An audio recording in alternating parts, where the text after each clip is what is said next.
안녕하세요. 오늘은 포천시의 아주 오랜 수건이죠. 옛 육군단 부지 반환 문제, 그 현재 상황을 좀 자세히 들여다보겠습니다. 최근에 포천시가 협상을 포기했다, 이런 보도가 있어서 좀 혼란스러우셨을 수도 있는데요. 네, 여러분께서도 주목하신 양상영 기자의 6월 26일자 기사를 보면 이게 실상은 훨씬 복잡하더라고요. 네, 맞습니다. 그 포기라는 말보다는 협상의 난항을 겪고 있다. 이게 더 정확한 표현일 것 같습니다. 그렇죠. 70년간 지역 발전을 좀 막아왔던 이 부지 문제. 오늘 이 기사를 토대로 지금 협상이 어디까지 왔는지, 핵심 쟁점은 뭔지, 또 포천시는 어떤 생각을 가지고 있는지 한번 시원하게 풀어보죠. 네, 그 핵심은 역시 국방부하고의 기부대 양여 방식 협상인데요. 여기서 예상치 못했던 비용 문제가 아주 크게 불거졌습니다. 이게 지금 상황을 좀 어렵게 만들고 있는 거죠. 기부대 양여 방식. 이게 그러니까 포천시가 대체 시설을 지어주거나 비용을 내면 국방부가 그 육군단 부지 한 27만 평 정도 되죠. 그걸 시에 넘겨주는 방식. 맞죠? 네, 정확합니다. 그런데 문제가 뭐냐면요. 작년 12월에 양측이 합의했던 그 대체 시설 비용, 그게 2,318억 원이었거든요. 네, 그때 합의했었죠. 근데 최근에 다시 감정평가를 해보니까 이게 무려 3,550억 원으로 나온 겁니다. 네, 3,550억이요? 잠깐만요. 그러면 1년 좀 넘는 사이에 1,232억 원이 늘어난 거네요? 네, 맞습니다. 1,232억 원, 어마어마한 금액이죠. 이게 지금 협상의 가장 큰 뇌관이 된 셈입니다. 와, 아니 1,232억이면 이건 포천시 예산 규모를 생각하면 정말 감당하기 어려운 수준 아닌가요? 작년 합의가 무색해질 정도인데요. 그렇죠. 시 입장에서는 굉장히 당혹스러운 상황일 수밖에 없고요. 시에서는 이 비용 증가가 왜 부당세다고 보는 걸까요? 네, 포천시는 우선 그 넘겨받을 부지 자체의 가치에 대해서 문제를 제기합니다. 그 부지가 인근에 비행장이 있어서 고도 제한이 있고요. 고도 제한? 네, 그리고 소음 문제도 좀 심각하고 지형도 산악 지형이라서 개발이 쉽지 않다는 점을 계속 지적하고 있어요. 개발 제약이 많군요. 네, 그런데다가 요즘 부동산 경기도 안 좋잖아요. 이런 상황에서 국방부가 요구하는 3,550억 원은 너무 과도하다 이거죠. 그러니까 받을 땅의 가치에 비해서 내야 할 돈이 너무 많다. 사업성이 떨어진다. 이런 주장입니다. 그래서 시설 요구 조건을 다시 검토하고 비용을 좀 조정해달라 이렇게 강하게 요구하고 있는 거고요.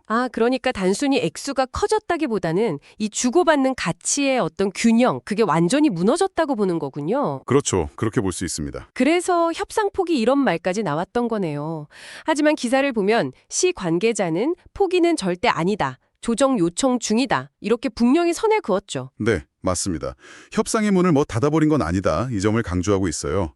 실무선에서는 계속 논의를 진행 중이고 또 국방부 장관 임명 같은 여러 변수들을 좀 지켜보면서 대응하겠다. 이런 입장입니다.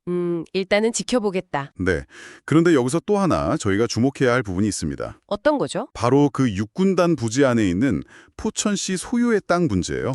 한 8만 평 정도 되는데요. 시유지 말씀이시군요. 그건 또 어떤 상황인가요? 이 땅은 포천시가 지난 75년 동안 군에다가 이제 국가 안보를 위해서 무상으로 빌려줬던 땅입니다. 75년 동안 무상이요? 와. 네. 근데 그 사용 기간이 올해로 끝납니다. 기간이 만료되는군요. 네.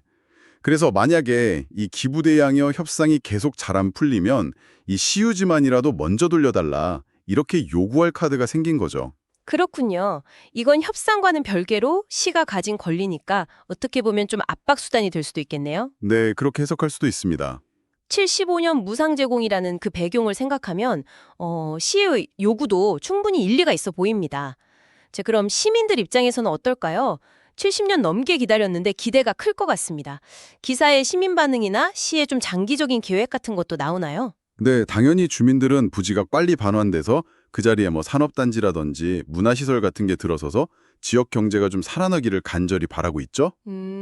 시에서는 이 부지에다가 드론 산업을 중심으로 하는 기회발전 특구를 추진하고 있습니다. 기회발전 특구, 그게 뭐죠? 네.